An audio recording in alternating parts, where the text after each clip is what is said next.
बिस्मिल्लाहिर्रहमानिर्रहीम और अस्सलाम वालेकुम। 23 सितंबर और पाकिस्तान में पीर की सुबह। आज अभी तक की अहम खबरें और मेरा तजिया। सबसे पहले याद दहानी, सोशल मीडिया फायरवॉल को नाकाम बनाने के लिए इस चैनल को सब्सक्राइब कीजिए अगर अभी तक नहीं किया।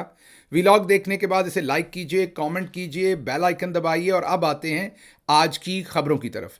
आज की पहली खबर आपके सामने लकी मरवत से रखते हैं, जहां पर लकी मरवत पुलिस जो है वो एहतजाज कर रही है इंटेलिजेंस एजेंसीज के खिलाफ। जी हां, मिलिट्री इंटेलिजेंस और आईएसआई के खिलाफ उनका ये एहतजाज है।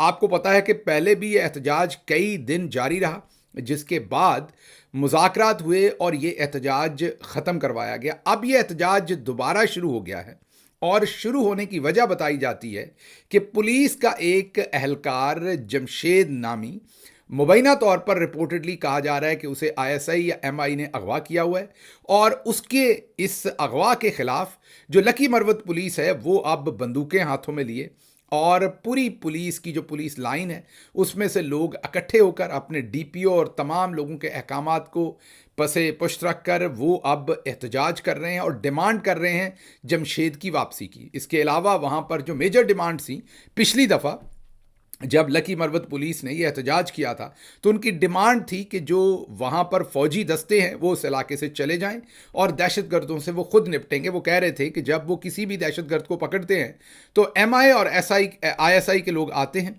और आकर कहते हैं कि ये हमारा सोर्स है, इसे छोड़ दे, छुड़वा कर ले जाते हैं। इसी तरह वो कहते हैं कि हमारे थानों के अंदर जो सीसीटीवी फुटेज है, कैमराज हैं, उनकी एक्सेस आईएसआई और एमआई के पास है। इसी तरह वो कहते हैं कि किस थाने के अंदर कितना असला है, कितनी नफरी है, उसकी इंफॉर्मेशन इन तक है जो नहीं होनी चाहिए।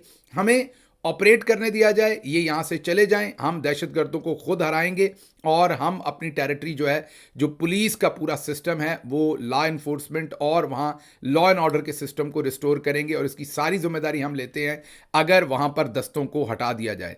अब पिछली दफ़ा तो याद कीजिए, उसके बाद फुटेज भी सामने आई थी। पिछली दफ़ा तो बहुत सारे स्कूल और कॉलेजेस जिनके अंदर मिलिट्री के दस्ते थे वो खाली कर दिए गए थे। अब ये दोबारा सब कुछ शुरू हो गया। ये ख़तरनाक है, परेशान कौन है। मैं जानबूझ के आपको आवाज़ नहीं सुनवा रहा क्योंकि एक पाकिस्तानी के तौर पर तकलीफ़ हो रही है सब कुछ देखते और सुनते। एंड ऑफ द डे जो भी ऊपर बैठे लोग, जनरल आसिम मुनीर साहब या दूसरे लोग जो भी सियासी मामलात कर रहे हैं वो एक तरफ, एंड ऑफ द डे नीचे फ़ौज तो सारी हमारी है, हमें भी तकलीफ़ होती है। और यकीनन ये लकी मरवत के जो लोग हैं इन्हें भी तकलीफ हो रही होगी ये सब नारेबाजी करते हुए, क्योंकि ये तमाम लोग अपने मुल्क से, अपनी फ़ौज से, अपने इदारों से मोहब्बत करने वाले लोग हैं। इस हद तक चीज़ें क्यों जा रही हैं कि हम उनसे कोई नुकसान उठाना ज़रूर चाहते हैं। तो ये जो फुटेज आपको स्क्रीन पर दिखा रहा हूँ, मैं जानबूझकर इसकी आवाज़ म्यूट की हुई है क्योंकि इसमें कुछ ऐसे ख़तरनाक और शदीद नारे हैं, कुछ ऐसे मुतालबात हैं, वो आप सुने तो परेशान हो जाएं। मैं थोड़ा कहकर बहुत ज़्यादा समझाना चाहता हूं और समझाना ज़ाहिर है हमारी मिलिट्री इस्टेब्लिशमेंट के ऊपर जो लोग बैठे हैं उनको, कि ना कीजिए आप, इस हद तक मामलात को प्लीज़ ना लेके जाइए। इससे हमारे मुल्क का नुकसान हो रहा है। हमारा जो वफाक की स्ट्रेंथ है वो तमाम सूबों में एक जैसी मोहब्बत और यगानगत के ऊपर है। ये हम किस रास्ते पर निकल आए हैं और क्यों हमारे अपने ही सरकारी इदारे, एक इदारा दूसरे इदारे के खिलाफ बरसरे पैकार नज़र आ रहा है। इससे हमारा दुश्मन खुश हो रहा होगा और हम कमज़ोर हो रहे हैं। खुदारा होश के नाखन लें और इस सब को बंद किया जाए।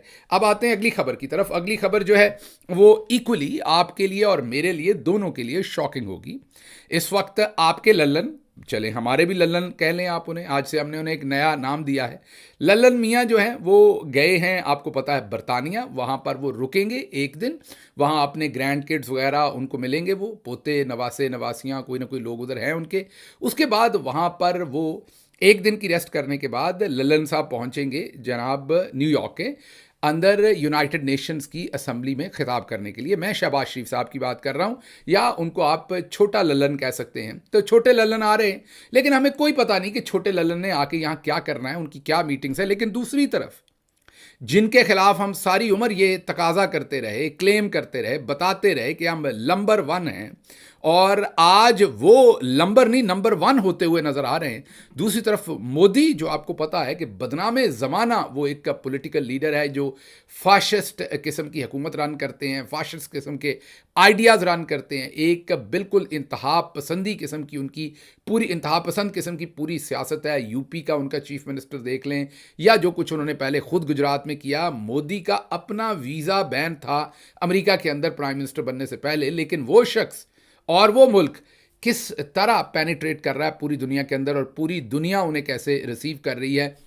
ये प्राइम मिनिस्टर मोदी का ये जो दौरा है इस वक्त, इसकी फुटेज आप देख सकते हैं, आपके सामने मैंने रखी है। इसमें आप देख सकते हैं कि प्राइम मिनिस्टर मोदी जो हैं वो जैसे ही अमेरिका पहुंचते हैं तो उनको पहले तो कैसे रिसीव किया जाता है, उनकी रिसीविंग देखिए। उसके बाद वो स्ट्रेट अवे वो डेलावेयर पहुंचते हैं। डेलावेयर वाशिंगटन डीसी के पास ही, वाशिंगटन डीसी के साथ 2 रियासतें जो हैं वो डायरेक्टली टच करती हैं, मैरीलैंड और वर्जीनिया। मैरीलैंड के साथ ही ऊपर डेलावेयर की रियासत है जहां से बिलोंग करते हैं करंट प्रेसिडेंट बाइडन। उनका आबाई घर या उनका अपना ज़ाती जो पर्सनल रेजिडेंस है वो डेलावेयर के अंदर है।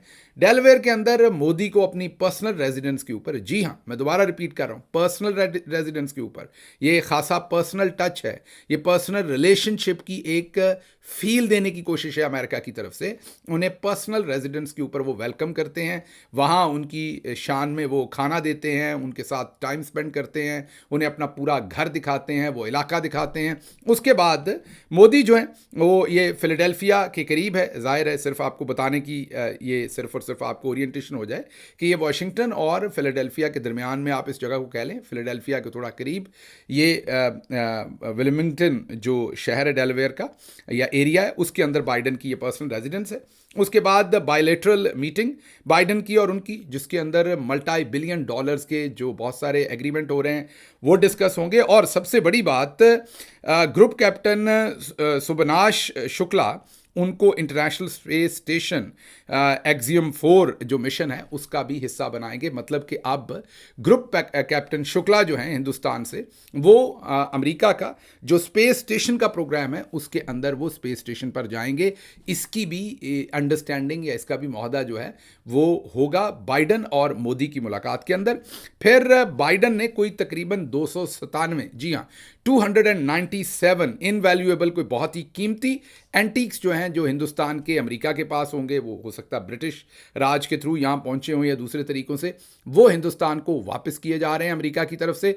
और कई दफ़ा वो डिफरेंट मुल्कों के थ्रू स्मगल होके जब वो अमेरिका के अंदर बिकते हैं या अमेरिका पहुंचते हैं और अमेरिका की लॉ इन्फोर्समेंट उन्हें कब्जे में करती है, तो वो इस वजह से भी अमेरिका के पास हो सकते हैं। तो 297 एंटीक्स जो हैं वो हिंदुस्तान को वापस किए जा रहे हैं। उसके बाद मोदी यहाँ पर एक बहुत ही पावरफुल मीटिंग अटेंड कर रहे हैं जिसे क्वाड समिट कहते हैं। ये क्वाड समिट जो है ये बेसिकली पैसिफिक सी है, जो एक आप ये कह लें कि ये इन्होंने ऑस्ट्रेलिया ने, जापान ने, हिंदुस्तान ने और अमेरिका ने वहाँ पर एक अलायंस बना रखा है, एक आप ये कह लें कि ग्रुप बना रखा है चाइना को थोड़ा टफ टाइम देने के लिए।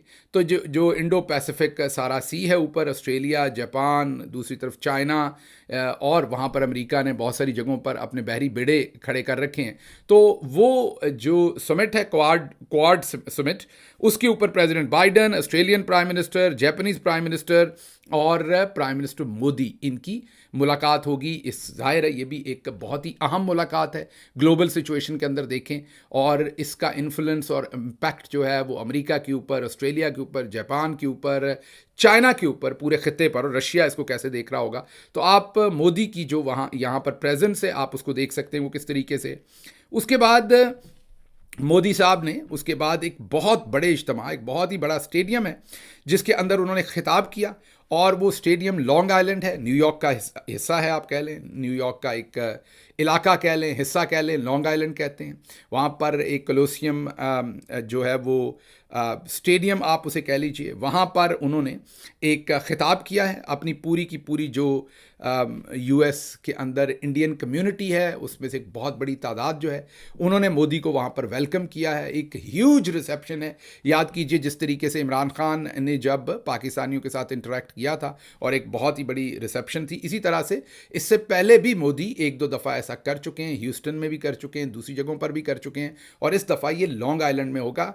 बड़ा हो चुका है, बल्कि होगा नहीं, और ये बड़ा डिस्प्ले है उनकी पावर का, उनकी इन्फ्लुएंस का, और जिस तरीके से जो सोसाइटी है, जो इंडियन सोसाइटी या इंडियन डायस्पोरा है अमेरिका के अंदर, जिस वालिहाना तरीके से उन्होंने मोदी को रिसीव किया और उनकी तरफ वार्म दिखाई, वो ये भी दिखा रही है कि किस तरीके से कल्ट पॉलिटिक्स जो है वो मोदी करने में कामयाब हो गए हैं, या आप दूसरी तरफ ये कहें कि हिंदुस्तान को एक्सट्रीमिज़म की तरफ डिवाइड करने में उनकी सोसाइटी को काफ़ी हद तक मोदी जो है वो कामयाब हो गए हैं। बहरहाल ये तो है मोदी की, और भी उन्होंने बहुत कुछ करना है। यहाँ पर पूरी एक लिस्ट है। मोदी इसके अलावा स्केड्यूल्ड है कि वो summit of the future at the United Nations general assembly in New York on the third day of his visit, 3 ही दिन का विजिट है उनका। उन 3 दिन के विजिट के ऊपर वो एक जो समिट ऑफ द फ्यूचर है यूनाइटेड नेशन में, उसमें भी वो खिताब करेंगे। अब जो हमारे छोटे लल्लन आ रहे हैं उनको कोई नहीं मिल रहा, वो सिर्फ यूनाइटेड नेशन के सेक्रेटरी जनरल से मिलना है, वो तो मुलाकात होनी होती, जो भी आएगा उससे वो बेचारे मिलेंगे, और एक आध और कोई यूनाइटेड नेशन के जो ओहदेदार हैं उनके साथ उनकी मीटिंग जो है वो स्केड्यूल है, जो मजबूरी है उनकी, क्योंकि आना है, उन्होंने रिसीव करना है, तो उनको मिलना पड़ना है। तो छोटे लल्लन की किसी किस्म की कोई यहाँ पर ऐसी मुलाकात नहीं है। मतलब शर्मिंदगी ही शर्मिंदगी है, छोटे लल्लन को तो आती नहीं है, लेकिन आपको और हमें तो आती है, तो हमारे लिए उनका ये दौरा दोबारा से एक शर्मिंदगी का बायस होगा। इससे पहले काकड़ साहब आए थे, याद कीजिए, पिछले साल, और उन्होंने जाहिर है खिताब भी फरमाया था, जो किसी को नहीं पता कि उन्होंने क्या बोला था। वैसे तो वो भी अपने आप को बहुत बड़ा दानिश्वर समझते हैं। उन्होंने वहाँ अनाउंस किया था कि प्रेसिडेंट अर्दोगान के साथ उनकी मुलाकात है, टर्किश प्रेसिडेंट के साथ। वो फिर हो नहीं सकी, टर्किश प्रेसिडेंट ने इनकार कर दिया, तो उसके बाद वो दिल बर्दाश्ता हुए, तो उनको फिर उनके स्टाफ ने समझाया कि कोई बात नहीं, टर्किश प्रेसिडेंट ने आपको नहीं मिले तो हम आपको टर्किश रेस्टोरेंट से खाना खिला देते हैं। आपको ये बात हंसी आ रही होगी, लेकिन ये ऐसा ही हुआ था। उन्हें पर टर्किश रेस्टोरेंट ले गए और उस टेबल के ऊपर एक बहुत ही सीनियर सहाफ़ी जो अमेरिका में होते हैं वो भी बैठे थे। उन्होंने ये मुझे दास्तान खुद सुनाई कि जब उस टेबल पर बैठे, मेन्यू आया और जो जनाब काकड़ साहब थे उन्होंने मेन्यू देखा और उस मेन्यू के रेट्स देखे, और उन्होंने कहा कि रेट तो अच्छे हैं पर डिशेस ज़्यादा मंगवा लें। ये कह के वो खुद बाथरूम चले गए और कह गए कि पीछे से ऑर्डर बेशक थोड़ा ज़्यादा कर लें। बहरहाल वहाँ से वो निकले, उसके बाद वो सीधे पेरिस पहुँचे, वहाँ उन्होंने एफल टावर देखा और वहाँ से वो पहुँच गए बरतानिया, लंदन। और लंदन में उनका दिल था नवाज शरीफ से मिलने को, छुप के कहीं से, पता नहीं मिल पाए या ना मिल पाए। हाँ, ये ज़रूर है कि पाकिस्तान मुस्लिम लीग नवाज़ के कुछ लीडर्स उसी होटल में ठहरे हुए थे जिसमें ये थे। चलें, अगर नवाज शरीफ ने मुलाकात ना भी की होगी काकड़ साहब से, तो कम अज़ कम उन PMLN के लीडरान के साथ उनकी उस होटल के अंदर ज़रूर मुलाकात होगी। ये हमारा पिछली दफ़ा का स्कोर है, जो हमने पिछली दफ़ा हमारे जोकर भाई साहब भेजे थे। इस दफ़ा छोटे लल्लन आ रहे हैं, उनके लिए एक ही मीटिंग है। उनकी मैं बता देता हूँ, हमने उनके लिए फिर शान शान, क्योंकि उनकी कोई मीटिंग नहीं हो रही थी, वो यहाँ कोई काम नहीं कर रहे थे, तो फिर 27 तारीख को, जी हाँ 27 सितंबर को उनका दूसरा खिताब है। उस दिन के हिसाब से उस दिन पहला खिताब किसी और का है, दूसरा इनका है। तो 9 सवा 9 बजे 9 बजे के करीब इनका खिताब की बारी आएगी। तो ऐन सुबह 9 बजे हमने UN के हेडक्वार्टर्स के सामने, जहाँ पर उन्होंने अंदर तकरीर करनी, उसके सामने एक मुजाहरा रखा हुआ है। मैं भी उसमें शामिल हूँगा। आप सबसे भी गुजारिश है कि 9 बजे सुबह 27 सितंबर आपने तशरीफ़ लानी है UN के हेडक्वार्टर्स के सामने न्यूयॉर्क के अंदर, और वहाँ हम मुजाहरा करेंगे जब छोटे लल्लन जो हैं वो अंदर तकरीर कर रहे होंगे। अच्छा जी, अगली खबर जो है वो आपके सामने रखेंगे, वो भी इक्वली इसी तरह एक बड़ी खबर है। और वो बड़ी खबर ये है कि आर्मी चीफ साहब का जो उन्होंने वादा किया था पाकिस्तान के अंदर, याद कीजिए, वादा उनका था ताजरों के साथ, और ये हमें बताया था हमारे बहुत ही सीनियर जर्नलिस्ट कामरान खान साहब ने। जी हाँ, कामरान खान साहब ने हमें ये बात बताई थी कि किस तरीके से आर्मी चीफ जो है उन्होंने वादा किया है। और वादा उन्होंने ये किया है कि अब पाकिस्तान के अंदर 75 से 100 अरब डॉलर की इन्वेस्टमेंट आएगी। ये 1 साल पहले उन्होंने SIFC के तहत वादा किया था पूरी कौम के साथ। अब अगर हम कामरान खान साहब की उस खबर को, और उस दिन जो DG ISPR साहब ने खुद तो नहीं, फॉर्मली तो नहीं, लेकिन इनफॉर्मली जो मीडिया को हैंड आउट दिया गया था और ख़बर दी गई थी, उसमें जो कुछ था वो आपको बता देते हैं कि 4 घंटे लंबी ये मीटिंग थी, 50 टॉप के बिजनेसमैन थे। ये कामरान खान साहब ने बताया था, लेकिन ये जो खबर का हैंड आउट है ये हमारे सामने, हम दोबारा आपके सामने रख रहे हैं। और उसमें ये बताया गया कि हाल ही में आर्मी चीफ जब सऊदी अरब गए तो उन्होंने मोहम्मद बिन सलमान साहब को इन्फॉर्म किया, रिक्वेस्ट नहीं की, इन्फॉर्म किया। आपने ज़रा गौर करना है कि उस टाइम हम किस लेवल पे परवाज कर रहे थे, हमारा कॉन्फिडेंस क्या था। ये 1 साल पहले की बात है। तो उन्होंने मोहम्मद बिन सलमान को इन्फॉर्म किया कि मैं यहां 1-2 बिलियन डॉलर की इन्वेस्टमेंट के लिए नहीं आया भाई। मोहम्मद बिन सलमान साहब को इन्फॉर्म किया, हमारे army chief general Asim Munir साहब ने रिक्वेस्ट नहीं की, इन्फॉर्म किया कि मैं आपको बता दूं एक बात कि मैं यहां 1-2 बिलियन डॉलर की इन्वेस्टमेंट के लिए नहीं आया। ये मैं नहीं कह रहा, ये हैंडआउट के अंदर लिखा हुआ है जो जारी किया गया था, इनफॉर्मली जारी किया गया था।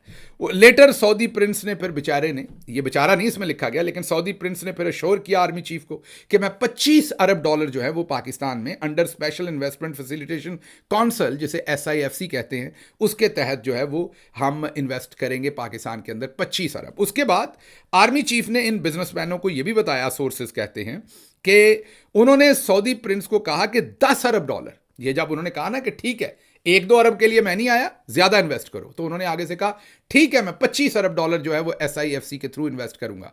तो उसके ऊपर उन्होंने कहा ठीक है, लेकिन 10 अरब डॉलर जो है ना वो एक साइड पे कर दो। ये जो हमें इस टाइम इकोनॉमिक प्रॉब्लम आ रही है ना, उसके लिए 10 अरब डॉलर तो फौरी एक साइड पे कर दे, वो हमें चाहिए।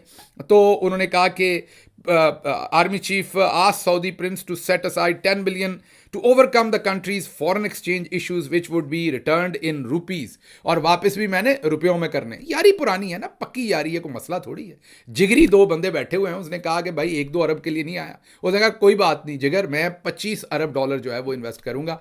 उसके जवाब में आर्मी चीफ ने कहा कि चलो वो 25 अरब तो हो जाएंगे, लेकिन 10 अरब डॉलर तो जरा जेब से निकाल के साइड पे करो, ये हमें चाहिए हमारे इकोनॉमिक मामलात के लिए। उन्होंने उसके लिए हाँ कर ली। फिर while referring to the meeting in the UAE, जो मुत्तहिदा अरब अमारात में मीटिंग थी, उसमें आर्मी चीफ हैड आल्सो, यहां रिक्वेस्ट की आर्मी चीफ ने, यहां पर लिखा हुआ है, he requested the UAE ruler to provide 10 billion dollar for improving foreign exchange. उनसे भी 10 अरब हमने मांगे फॉरेन एक्सचेंज के लिए, और जो उन्होंने अग्री कर लिए रिपोर्टेडली, और अनदर 25 बिलियन डॉलर्स की इन्वेस्टमेंट जो है वो कमिट की UAE रूलर ने, रोलर कह देने लगा था, UAE रूलर ने। General Asim Munir also assured businessman for bringing 25 to 30 billion investment from Qatar and Kuwait. और उसके बाद उन्होंने कहा कि ओवरऑल वो सऊदी अरब, कतर, UAE, कुवैत, इससे 75 से 100 बिलियन जो है वो डॉलर की इन्वेस्टमेंट लेके आएंगे। अब बिजनेसमैन जिसने ये मीटिंग अटेंड की with the army chief had also disclosed leveling of land was being done in various areas of Punjab, Sindh and other provinces to encourage foreign investment in various crops. Or sources said General Asim Munir had also hinted at not going towards the International Monetary Fund for any program, as the fund does not give any permission to work freely, and an increase in par rates was also a part of the program. उन्होंने कहा हमने IMF की तरफ नहीं जाना, वो फिर बाद में हमें फ्रीडम नहीं मिलती कि हमने काम कौन सा करना, हमारे पास इतना माल आ रहा है। इसमें बहुत कुछ लिखा हुआ है, गैस, पावर सेक्टर और पता नहीं कहाँ कहाँ इन्वेस्टमेंट होनी थी। फिर उन्होंने अपनी मीटिंग के अंदर जो कोर कमांडर 5 कराची हैं उनको कहा कि वो एक मीटिंग अरेंज करें और उसके अंदर फिर स्मगलिंग और दूसरी चीज़ों के खिलाफ मेजर्स लिए जाएं। मतलब ये एक भरपूर मीटिंग थी। The meeting was attended by businessman group chairman Zubair Motiwala, Karachi chamber of commerce and industry president Tariq Yusuf, FPCCI president Irfan Iqbal Sheikh and some prominent businessman of Karachi.